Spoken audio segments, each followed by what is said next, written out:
raining fight. It's raining coins.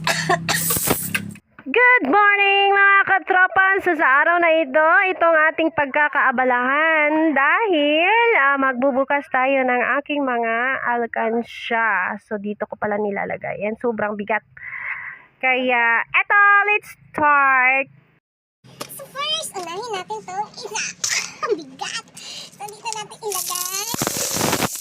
Yan. Next, isa. Dito ulit ilagay.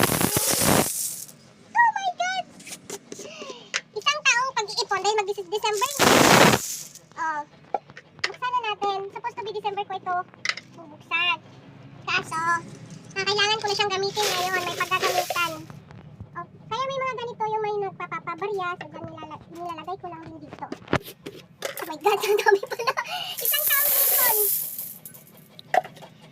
Uno. Ang dami, guys. Uno. Ito pa. Kaya. Treasure. Meron pa. So, may nagpapabarya. So, ganito. Nilalagay ko din. Last one. Kita. Grabe, ang dami pala. Oh my God. Ang hirap magbilang. Agkan tagugmaan na ma.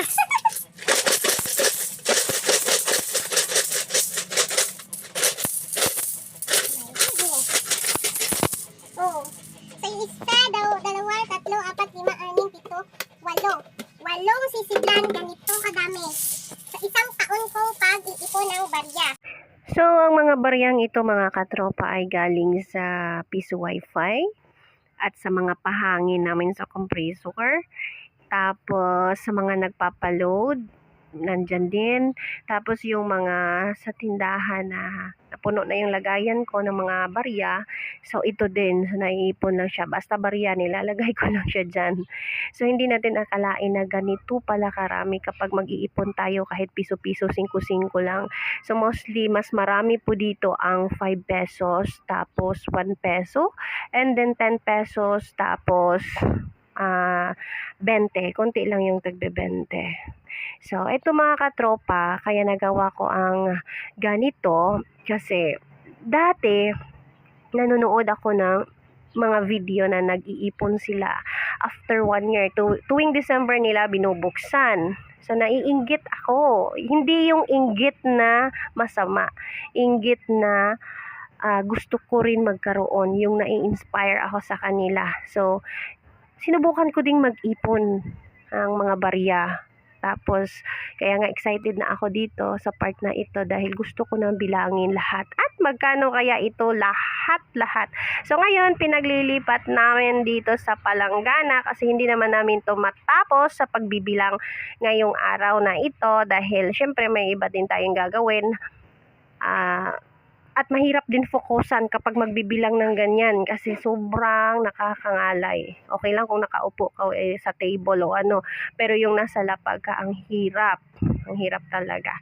So, tignan nyo, mas marami ang 5 pesos talaga mga katropa.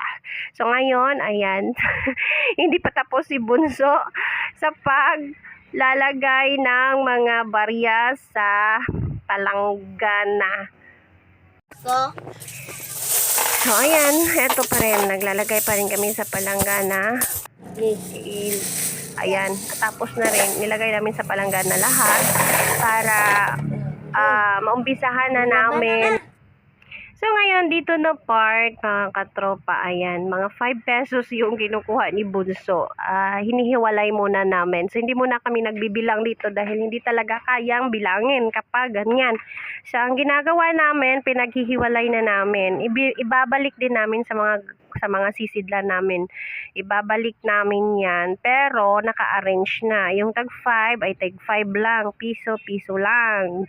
10 lang, 20 lang. So, ganun. Yun ang ginagawa namin. O, diba, nalilito pa kami. So, ngayon mga katropa, lumipat kami ng pwesto kasi nakikita doon sa may, kung may bumibili. So, mahirap na.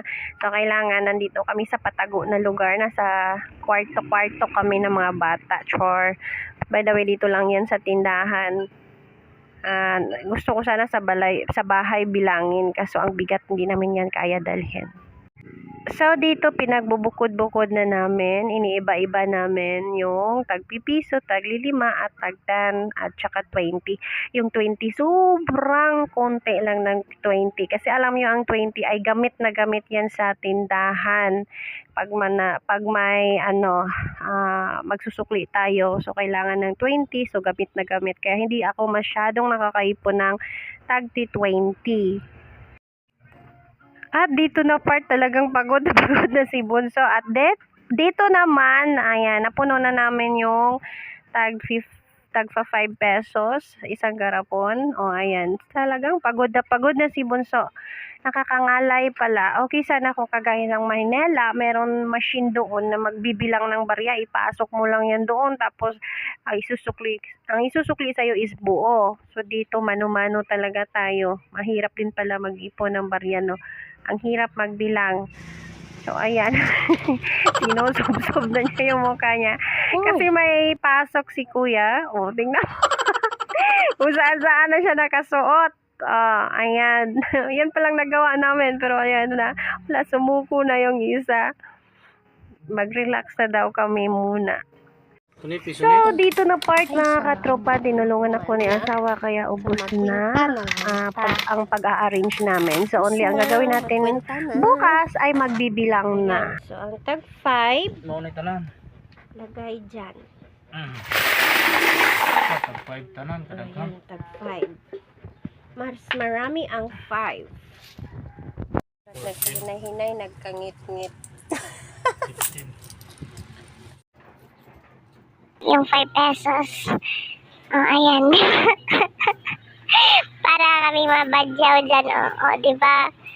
Pero nakakatuwa kahit nakakapagod magbilang. Nakakapagod pala maging mayaman.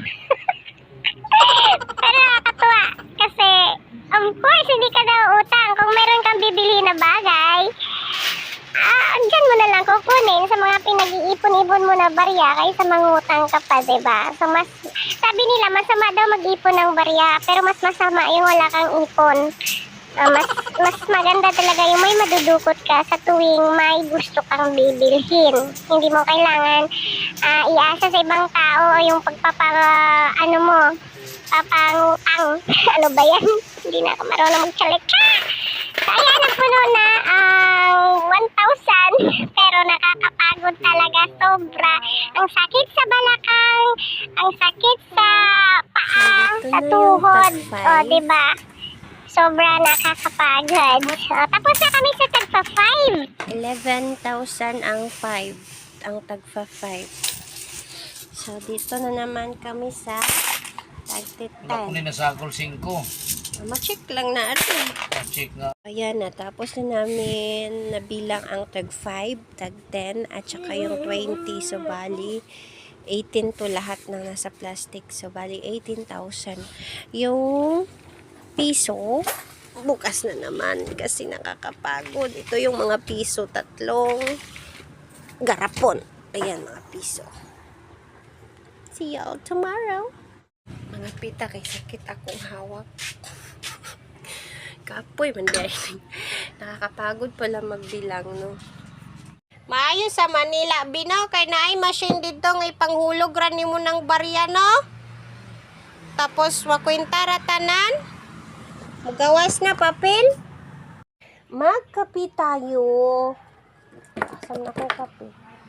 So, mahirap pala magbilang pag maraming coins. Sa Manila, maganda doon kasi meron dong machine na ilipapasok mo lang yung lahat ng barya tapos mabibilang na yung lahat tapos lalabas na yung papel. Kung magkano lahat ng barya mo, so susuklian nila ng papel, o diba? Dito kapag mag-ipon ka ng mga barya, mahirap. Ang hirap mag-count.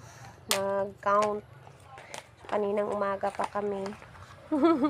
Hindi naman umaga, mga bandang tanghali kami nag-start. Tapos, napagod ako, natulog. Tapos, pagising, ngayon na naman. Kapoy. Hello, good morning. Mag-start na punta. Kwenta.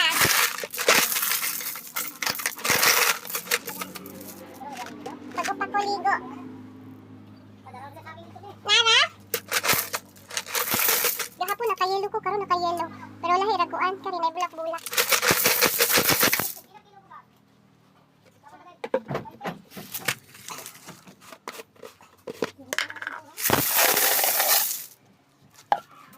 Ay!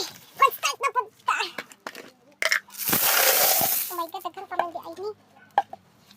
Napausa. So, ayan. Ito na naman tayo mga katropa kinabukasan. Ito na naman tagpipiso ang ating bibilangin. Kasi tapos na tayo sa tag 5, 10, at saka 20. So, tagpipiso na naman. So, marami din tong tagpipiso. Of course, mga sa pisonet. Tapos, pero mas marami talaga yung 5 talaga. So, ngayon, ayan, magbibilang na naman kami ng mga tagpipiso. Good morning. So, dito na part, dalawa din kami ni asawa nagbibilang. Ang hirap pala magbilang, no? Ang ginagawa ko, ganito, ginaganyan ko na lang. Tapos i-level ko lang dun sa unang counting. Halimbawa, 10 nito, so 10 pesos, i-level ko lang yan dyan. Pag sumubra, tanggalan ng isa. So, ganun. Level na lang kasi ang tagal matapos masakit sa balakang. Promise. Ayan. Kahapon nag-accounting kami ni asawa. Nag-uunahan kami 1, 2, 3. Tapos nagkamali-mali-balik. Pakito, Maka, Junior. Okay. Bot-bot! Better than yes. So, dito mga katropa, natapos na rin ang pagbibilang. Umabot ang ating barya ng 21,000 higit. 21,000 plus sa 1,000 natin na papel at nangatag 50. So, umabot tayo ng 22,320 lahat. So, ngayon, magpapapalit ako nito. Ibubuo natin, gawin natin itong papel sa mga tinda-tindahan. So, nandito ako sa Mercy. Ayan sa labas. Nagpapapalit ako dito. Tapos, nagpunta ako ng 7-Eleven. Nagpapalit din. Tapos, kumain kasi nagutom.